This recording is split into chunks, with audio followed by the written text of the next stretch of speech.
తెలుగు వార్తలకు స్వాగతం. Income tax officer అని చెప్పి అనేక మంది వ్యాపారస్తులను బెదిరిస్తున్న గుంటూరుకు చెందిన తెదలవాడ తిరుమల రెడ్డిని Chilakaluripet urban CI Ramesh, SI Chennakesavulu, Hazarathaiah arrest చేశారు. వివరాల్లోకి వెళ్తే వివిధ రకాలైన వ్యాపారాలకు చెందిన వ్యక్తుల వివరాలను ఆన్లైన్ లో తెలుసుకుని బెదిరింపులకు పాల్పడుతున్న తిరుమల రెడ్డిని అరెస్ట్ చేసినట్లు వారు తెలిపారు. ఈ తిరుమల రెడ్డి గతంలో కూడా అనేక మంది వ్యాపారస్తుల దగ్గర బెదిరించి భయపెట్టి అధిక మొత్తంలో డబ్బులను వసూలు చేసిన ఘనత ఇతనికి ఉందన్నారు. ఈ తిరుమల రెడ్డిపై రాష్ట్రంలో వివిధ పోలీస్ స్టేషన్లలో తుని, ఖమ్మం 3 టౌన్, విశాఖపట్నం, విజయనగరం, సూర్యాపేట, పాత గుంటూరు, చిలుకలూరుపేటలో పలు కేసులు నమోదైనట్లు పోలీసులు తెలిపారు. ఇతన్ని రిమాండ్ కు తరలించి కోర్టులో హాజరుపరచనున్నట్లు వారు తెలిపారు.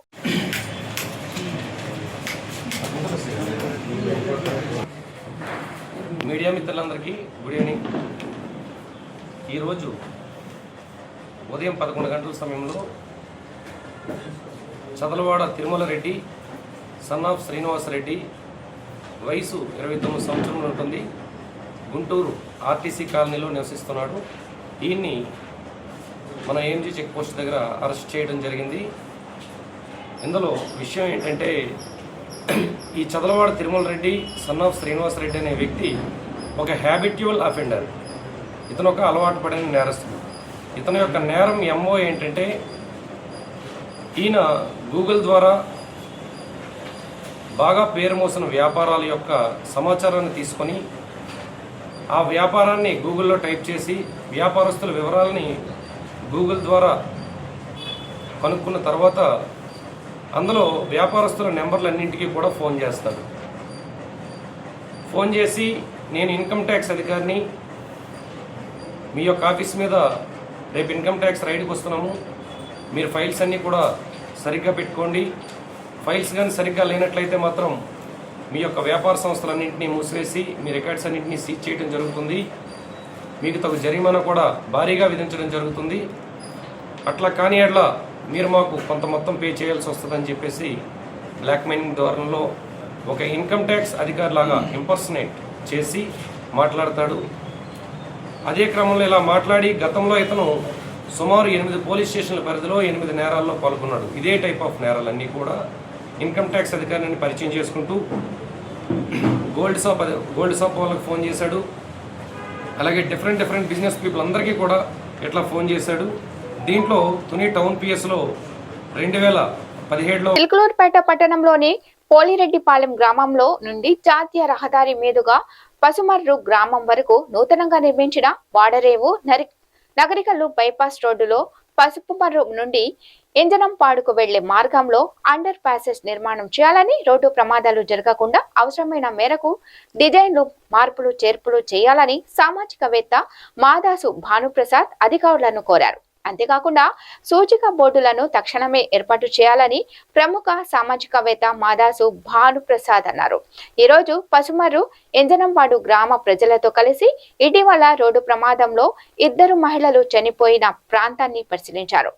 డిజైన్లలో లోపం వల్లనే రోడ్లు ప్రమాదం జరిగి 2 ప్రాణాలు పోయాయని అన్నారు. వాడరేవు నగరికల్లు బైపాస్ రోడ్ వేశారు. ఇక్కడ ఇది ఇంజనంపాడు వెళ్ళేటువంటి రోడ్డు. ఇక్కడ నుంచి ఇంజనంపాడు, కుమ్మారపాలెం, ఎద్దనపూడి, పూనూరు పోయేటువంటి మార్గం ఇది. ఈ రోడ్డు డిజైన్ లోపం కారణంగా 2 మహిళలు ఇదే ప్రాంతంలో యాక్సిడెంట్ అయితే చనిపోవడం జరిగింది. మరి ఇక్కడ ఈ రోడ్డు డిజైన్ కూడా చూస్తే ఈ పెద్ద స్లోప్ ఉంది. స్లోప్ ఉండటం కారణంగా ఎవరైనా ఇక్కడ స్పీడ్గా పైకి వచ్చేటువంటి ప్రయత్నం చేస్తారు. మరి పైనుంచి వచ్చే వాళ్ళకి ఇక్కడ ఒక గ్రామం ఉందని పెద్దగా ఐడెంటిఫికేషన్ ఉండేలాగా ఇక్కడ బోర్డులు పెట్టాల. ఈ కారణం చేత మరి ప్రాణాలు కోల్పోతూ ఉంటే అధికారులు ఏ రకంగా దీన్ని డిజైన్ చేశారు. ఇప్పటికైనా ఈ ప్రాంతంలో ఉన్నటువంటి గ్రామ ప్రజలందరూ కూడా కదిలి రావాలి. దీన్ని ఇక్కడ అండర్ పాసేజ్ కనుక నిర్మాణం చేయకపోతే ఇంకా ప్రాణాలు కోల్పోయే అవకాశం ఉంది. మనం ఈ మధ్యకాలంలో చూస్తూ ఉన్నాం, రాష్ట్రంలో 2 తెలుగు రాష్ట్రాల్లో బీభత్సంగా రోడ్డు ప్రమాదాలు జరిగి ప్రాణాలు కోల్పోతూ ఉన్నారు. దయచేసి అధికారులందరూ కూడా స్పందించండి. రాజకీయ పార్టీలని, రాజకీయ నాయకులందరినీ కూడా కోరుతా ఉన్నాం. మన ప్రాణాలు మనం కాపాడుకోవాల్సిన అవసరం ఉంది. ఇక్కడ కనీసం ఇవాళ మేము వచ్చిన తర్వాత చూస్తే మొన్న స్పీడ్ బ్రేకర్ వేశారని చెప్తున్నారు. స్పీడ్ బ్రేకర్ కూడా వేయలేదు. ఇక్కడ కనీసం డిజైన్ కనుక పెంచినట్లయితే ఈ ప్రాంతం ఈ రకమైన పరిస్థితి ఉన్నది కాదు. మరి ఇంజనంపాడు పసుమర్రు ఈ రోడ్డు నిర్మాణంలో మరి కొత్తగా జరిగిన హైవే దగ్గర నుండి వెళుతున్నప్పుడు గడిచిన 4 రోజుల క్రితం మరి ఒక భయంకరమైన యాక్సిడెంట్ జరిగి 2 స్త్రీలు చనిపోవటం జరిగింది. కాబట్టి ఈ యొక్క రోడ్డు నిర్మాణంలో డిజైన్ లోపం ఉంది కాబట్టి దీన్ని సరిచేయాలని మరి అధికారులను, జాతీయ రహదారుల వ్యవస్థను మేము అడుగుతూ ఉన్నాం.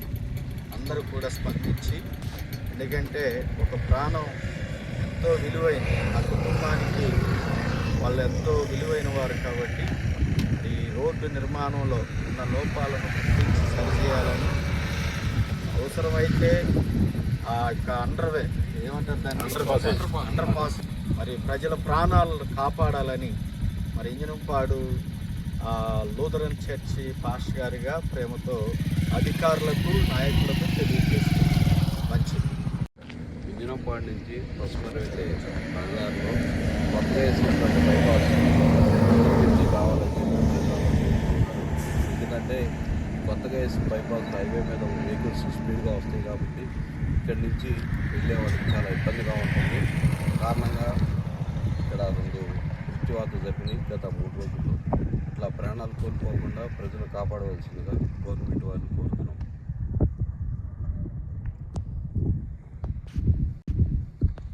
వీలైన త్వరగా ఈ అంశాన్ని మనం స్వయంగా కలెక్టర్ గారి దృష్టికి తీసుకెళ్దాం. ఖచ్చితంగా ఇక్కడ డిజైన్ మార్చడం కానీ, అండర్ పాస్ వచ్చి 2 గ్రామాల మధ్య ఒక చోటైనా అండర్ పాస్ వచ్చిపోతే ఇంకా పోయే ప్రాణాలని మనం ఆపే ప్రయత్నం చేయాలి. ఒక ప్రాణం పోయిన తర్వాత ఎంత కాంపన్సేషన్ ఇచ్చినా, ఎంత పడికట్టు పదాలు ఉపయోగించి వాళ్ళతోటి మనం సానుభూతి మాటలు మాట్లాడినా పోయినటువంటి ప్రాణాలు మనం తీసుకురాలేం. కాబట్టి ప్రాణాలు పోకుండా చేయటం మన బాధ్యత. వీటన్నిటి కూడా జరుగుతున్న ప్రమాదాలని నివారించదగిన 2 ప్రమాదాలు. ఆ కుటుంబాలు రోడ్డును పడతా ఉన్నాయి. మరి ఆ కుటుంబాల్లో సంపాదించేవాళ్ళు చనిపోతే ఆ పిల్లలు దిక్కులేని వాళ్ళు అవుతున్నారు. రేపొద్దున ఆ పిల్లల్ని ఒక డిసిప్లిన్గా పెంచే పరిస్థితి లేక ఒక సోషల్ యాంటీ ఎలిమెంట్గా తయారయ్యే పరిస్థితి ఉంది. దీని అందరూ కూడా ఈ ప్రమాదాల కారణంగా ఉంది. కాబట్టి అధికారులు స్పందించాలని త్వరలోనే ఈ నివేదికని మేము కలెక్టర్ దృష్టి కూడా ఇచ్చే ప్రయత్నం త్వరలోనే చేస్తాం. ఖచ్చితంగా దీని మీద ఒక పరిష్కారం ఇచ్చే దిశగా మా పోరాటం చేస్తాం. ప్రజలందరూ కూడా కలిసి రావాలని కోరుతా ఉన్నాం. ఈ రోజు వినుకొండ పట్టణంలో తిమ్మాయిపాలెం రోడ్డు నవాజ్కుంటలోని ముస్లిం ఈద్గా వద్ద 40 లక్షల అంచనాలతో సైట్ లెవెలింగ్ మరియు ప్రహరీ గోడ నిర్మాణానికి శంకుస్థాపన కార్యక్రమంలో TDP floor leader Narasaraopet MP Lavu Srikrishnadevarayalu, ప్రభుత్వ chief whip Vinukonda MLA GV Anjaneyulu, GDCC bank chairman Mallikarjunarao పాల్గొనడం జరిగింది. ఈ సందర్భంగా వారు మాట్లాడుతూ వినుకొండలో ముస్లింల మధ్య గొడవలు రేకెత్తించే చర్యలు కొందరు పాల్పడుతున్నారని, వీటన్నిటిని ఖండించాల్సిన అవసరం ఉందని, నాయకులు, ముస్లిం మత పెద్దలు చొరవ తీసుకొని వీటిపై ఉక్కుపాదం మోపాలని, ముఖ్యంగా యువత అదుపులో ఉంచుకుంటూ ముందుకు సాగాలని సూచించడం జరిగింది. అగోర పరిస్థితి ఈ గురించి ఆలోచించండి. లేనప్పుడు ఇవన్నీ కూడా అంత ఎక్కువగా పట్టింపు పెట్టుకొని నన్ను పిలిచారా, పిలిస్తే ముందు కూర్చోబెట్టారా, పక్కన కూర్చోబెట్టారా, దండేశారా, ఇవన్నీ పడిపోకుండా పని చేయడం బెటర్ అనేది నా ఉద్దేశం. నాకు అవకాశం వచ్చింది, ఇప్పుడు వినుకొండలో వచ్చి ఎంతమంది కలిసి అవకాశం ఎప్పుడు వస్తుంది అది ఆలోచించాలి కదా. ఇంతమందిని మేము పోగారంటే మీ అందరు పనులు మానుకొని వచ్చి ఇక్కడ కూర్చోవాలి అంటే చాలా కష్టమైన పని. కానీ ఈరోజు మంచి కార్యక్రమం అవుతుంది, మీరు వచ్చారు, రమ్మన్నారు, పదర్ని అన్నా వచ్చాం. అలా పాజిటివ్గా వెళ్ళేదాన్ని ప్రయత్నించాలని చెప్పి మేము కోరుతాం. ముఖ్యంగా ముస్లిం కమ్యూనిటీలో మిగతా 6 నియోజకవర్గాలు అంత ఎక్కువ కనిపించినది, కానీ వినుకొండలో మాత్రం చూడటం జరిగేది. కొద్దిగా ఇక్కడ పెద్దలు కూడా ఉన్నారు, మత పెద్దలు, మీరు గట్టిగా చెయ్యాలి. మీరు కేవలం వీటి గురించి మాట్లాడటమే కాదు, తప్పు జరిగినప్పుడు తప్పు అని చెప్పాలి. క్రైమ్ ఇక్కడ చాలా అసభ్యకరమైన క్రైమ్ ఉంది. నేను దానిలో 2గా మాట్లాడట్లేదు, మేము క్లియర్గా చెప్తా ఉన్నా. కొంతమంది ఒక 10-15 మంది ఉన్నారు, వారిని మీరు ఖండించాల్సిన అవసరం ఉంది. ఈ కమ్యూనిటీ వైపు నుంచి గట్టిగా చెప్పాలి.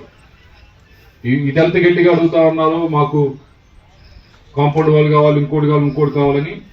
అటువంటి జరిగినప్పుడు మేము గట్టి చర్యలు తీసుకుంటే మీరు వెనకమాల నిలబడాల్సిందే. మీరు మళ్ళీ అక్కడ వేరేగా పోయి ప్రయత్నిస్తే మాత్రం అది సమాజానికి మంచిది కాదు. అక్కడి దాకా వెళ్లకుండా ఉండాలంటే మీరు పిలిచి మాట్లాడాలి. మీరు మసీదులు పిలవాలి, కూర్చోబెట్టాలి. ఇది తప్పురా, ఇది చేయకూడదురా. ఇప్పుడు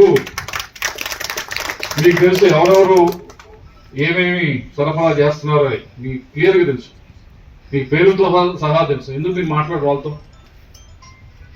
ఏవే చెత్త వ్యాపారాలు చేస్తున్నారో మీకు తెలుసు. మత పెద్దలుగా ఉన్నప్పుడు మీరు ఎందుకు మాట్లాడకూడదు? మాట్లాడచ్చు కదా, మాట్లాడాలి కదా, మీ బాధ్యత కదా. అక్కడ మనం తలెత్తుకుంటే ఎలా?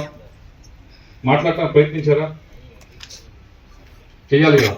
ఇప్పుడన్నా చేయండి దయచేసి. లేకపోతే ఏమవుతుందంటే మన పిల్లలకి ఎఫెక్ట్ అవ్వట్లేదు కదా అని అనుకుంటాం కొన్ని రోజులు, కానీ స్లోగా ఎఫెక్ట్ అవుతుంది మనకు కూడా. ఆ దారిలో ఈజీ మనీ వచ్చేదానికి, లేకపోతే ఈ మత్తు పదార్థం ఇంకో మత్తు పదార్థం తీసుకొని ఆ గోడలో ఉంటే ఎక్కడో ఒక దగ్గర మనం మాట్లాడుకుని ఉంటే మనకు కూడా తగ్గుతుంది. మీరు చెయ్యాలి తప్పకుండా. మేము మా వైపు నుంచి మేము చేసేది చేస్తాము, లోపరంగా పోలీసులు చేసేది పోలీసులు చేస్తాం. కానీ మీరు కౌన్సిల్ చేయాల్సిన అవసరం ఉంది, మనం కూర్చోబెట్టి మాట్లాడాల్సిన. అది చివరిలో మేము చేసే పని ఇంకా ఏ అవకాశం లేనప్పుడు మేము కానీ పోలీసులు కానీ ఇన్వాల్వ్ అవుతుంది. కానీ మీరు ముందుగా యువతను కూర్చోబెట్టి మాట్లాడాలి. వాళ్ళు ముందుగా ఒక డైరెక్షన్ మీకు ఇవ్వాలి. తప్పురా, ఇది కరెక్ట్ కాదు, ఇది మారాలి అని వాళ్ళతో మాట్లాడాలి, వాళ్ళ పేరెంట్స్తో మాట్లాడాలి, వాళ్ళ చుట్టాలతో మాట్లాడాలి, అందరితో మాట్లాడాలి కూర్చోబెట్టి. ఇక్కడ ఎంత బాగా అయితే మీటింగ్ పెట్టారో ఆ విషయం మీద కూడా మీరు పెట్టాల్సిందే. మీరు తప్పించుకుంటే మాత్రం కరెక్ట్ కాదు. మీరు నిజంగా ఆ కార్యక్రమం చేయకపోతే మీరు 70% వరకే చేస్తున్నట్టు ముస్లిం సమాజానికి, మిగతా 30% చేయనట్లని నేను ఉద్దేశం. ఇప్పటికన్నా మీరు అది దయచేసి అటువైపు ఆలోచించాలి మీరు దయచేసి. రెండవది, సరే కబరస్థాన్ గురించి అడిగారు, కాంపౌండ్ వాళ్ళ గురించి అడిగారు. తప్పకుండా దాన్ని చేసేది కార్యక్రమం చేస్తాం. ఎందుకంటే కబరస్థాన్లో గురజాల మండలంలోని దైదబిలంలో వేచి ఉన్నటువంటి శ్రీ అమరలింగేశ్వర స్వామి పవిత్ర కార్తీక మాసం 3వ సోమవారం సందర్భంగా తెల్లవారుజామున నుంచే భక్తులు అధిక సంఖ్యలో పాల్గొని పవిత్ర కృష్ణా నదిలో స్నానాలు ఆచరించి భక్తి శ్రద్ధలతో స్వామివారిని దర్శించుకొని స్వామివారికి ప్రత్యేక పూజలు, అభిషేకాలు నిర్వహించారు. ఈ పవిత్ర కార్తీక మాసం సందర్భంగా ఈ నెల రోజుల పాటు గురజాల పరిధిలోని అన్ని ప్రముఖ శైవ క్షేత్రాలలో భక్తులకు ఎలాంటి ఇబ్బందులు కలగకుండా అన్ని ఏర్పాట్లను దేవాదాయ అధికారులు పూర్ణచంద్రరావు ఏర్పాటు చేశారు.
రాజుపాలెం సమీపంలోని మార్నింగ్ స్టార్ బస్సుకు తప్పిన ప్రమాదం. హైదరాబాద్ నుండి బాపట్లకు 30 మంది ప్రయాణికులతో బస్సు తెల్లవారుజామున రెడ్డిగూడెం వద్ద ఘటన. 100కు డయల్ చేయడం ద్వారా పోలీసులు సమాచారం ఇచ్చిన ప్రయాణికులు ఘటనా స్థలానికి చేరుకొని సహాయక చర్యలు చేపట్టారు పోలీసులు.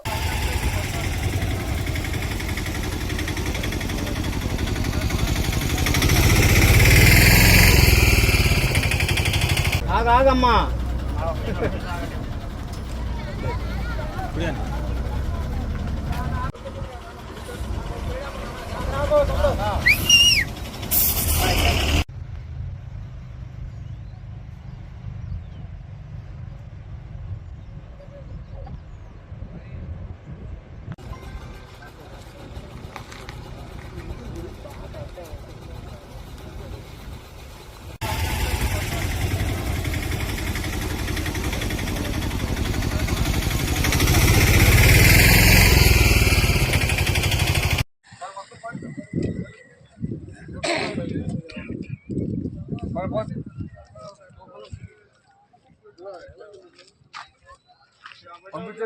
బాబా ఎలాంటి తీసుకున్నారు, వీడియోలు తీసుకున్నారు, ఫోటోలు తీసుకున్నారు, ఫేస్బుక్ లో పెట్టి ఎన్ని కామెంట్లు వస్తున్నాయి, ఎన్ని లైక్లు వస్తున్నాయి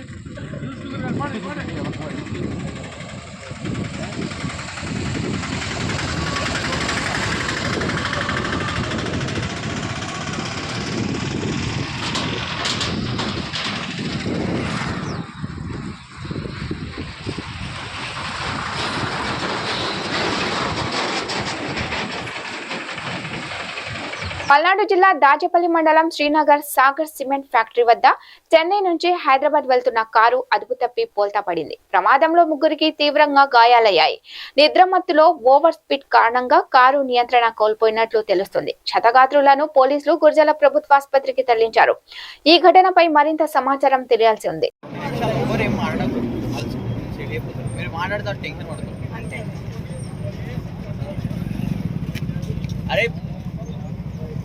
अरे बोल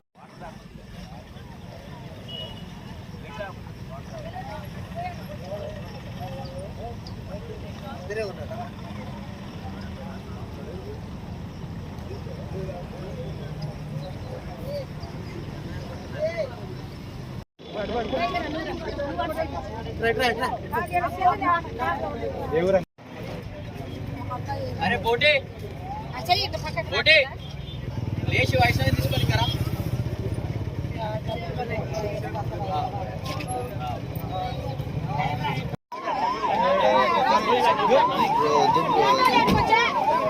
పల్నాడు జిల్లా కారంపూడి మండలం మాచెల్ల నియోజకవర్గ ప్రజలు 70 సంవత్సరాల కళ వరికపూడి సేల ప్రాజెక్టు నిర్మాణం దానిని పూర్తి చేయాలని వరికపూడి సెల్ సాధన సమితి సిపిఐ ప్రజా సంఘాల ఆధ్వర్యంలో తహసీల్దార్ వెంకటేశ్వర్లు నాయక్ కు సోమవారం వినతి పత్రాన్ని అందించారు. ఈ సందర్భంగా సిపిఐ మాచెల్ల ఏరియా కార్యదర్శి మేకపోతు శ్రీనివాసరెడ్డి మాట్లాడుతూ శంకుస్థాపనలు వద్దు నిర్మాణం ముద్దు అనే నినాదాన్ని ఇచ్చారు.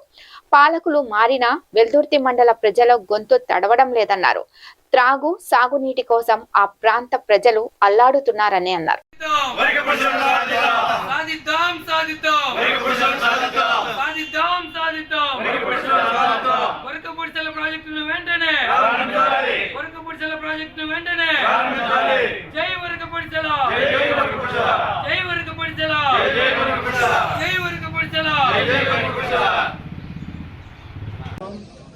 మరి వరకపూడి జల సాధన కమిటీ తరఫు నుంచి నేను వచ్చాను. శ్రీగుడిపాటి నుంచి దాదాపు 70 సంవత్సరాలుగా వరకపూడి సెల ప్రారంభిస్తామని ఇంతవరకు వరకపూడి సెల ఏం చేయలేదు. అక్కడ మరి వెల్దుర్తి మండలం, మరి దుర్గి మండలం, బాలాపల్లి మండలం, పులలసూరు మండలం, మరి ఇంకా కొన్ని మండలాలు ఉన్నాయి. ఈ మండలాలన్నీ కూడా నీరు లేక చాలా ఇబ్బంది పడుతున్నాయి. కనీసం మా సిరిగిరిపాడికి అయితే కనీసం 3 కిలోమీటర్ల దూరంలో ఉంది. నాగార్జున సాగర్ మా వెనక భాగంలో నెత్తి మీద ఉన్నట్టే ఉంది, కానీ మాకు తాగడానికి నీళ్ళు లేవు. మరి ఇప్పుడు 1500 వేసినా మాకు బోరు నీళ్లు సుఖపడవండి. మరి ఏదైనా కానీ ప్రభుత్వం మరి ఇప్పుడు 3 ముఖ్యమంత్రులు కూడా శంకుస్థాపన చేసి ఉన్నారు, కానీ దాన్ని ఇంతవరకు ఏమీ పట్టించుకోలేదు. ఏదో మొన్న తాత్కాలానికి మరి ప్రారంభం చేశామని చెప్పారు. మరి ఆయన మరి చంద్రబాబు నాయుడు గారు కూడా 1995లో 6లో శంకుస్థాపన చేశారు. 96లో మరి రాజశేఖర రెడ్డి గారు 2008లో వెంగళకొండ దగ్గర శంకుస్థాపన చేసి ఉన్నారు. మరి ఇప్పుడు మన ముఖ్యమంత్రి గారు మరి మొన్న మరి మాజీ ముఖ్యమంత్రి గారు కూడా 2018లో మరి టేజీ మీద ప్రారంభం చేసి ఉన్నారు ఉత్సవంగా, కానీ ఇంతవరకు కూడా అది ఎవరు పట్టించుకోవట్లేదు. మరి మొన్న 14,81,00,000 రూపాయల మొన్న అడవి ప్రాంతానికి మరి వరకపుడిశాల కింద అయితే పోతుంది కాబట్టి దాని కింద వాళ్ళకి మరి ఈ భూమిని ఇవ్వటం జరిగింది. అయినా ఇంతవరకు బడ్జెట్ కేటాయించలేదు, ఇంతవరకు పనులు ప్రారంభించలేదు. ఇప్పుడైనా మరి ఇంతమంది జనం ఇబ్బందులు పడుతున్నారు కాబట్టి మరి అప్పులు పాలై ఈ సంవత్సరం ఉందంటే అకాల వర్షాలు కురిసి మరి పంటలు పూర్తిగా దెబ్బతిన్నాయి. మరి ఇంతకు ముందు అయితే వర్షాలు లేక పంటలు ఎండిపోతే ఈ సంవత్సరం వర్షాలు ఎక్కువయ్యి పంటలు మొత్తం పూర్తిగా మిరప, పత్తి మొత్తం కూడా నేలపాలైపోయింది. ఈ వార్తలు ఇంతటితో సమాప్తం. తిరిగి మరొక బులెటిన్లో మళ్ళీ కలుద్దాం. అంతవరకు సెలవు, నమస్కారం.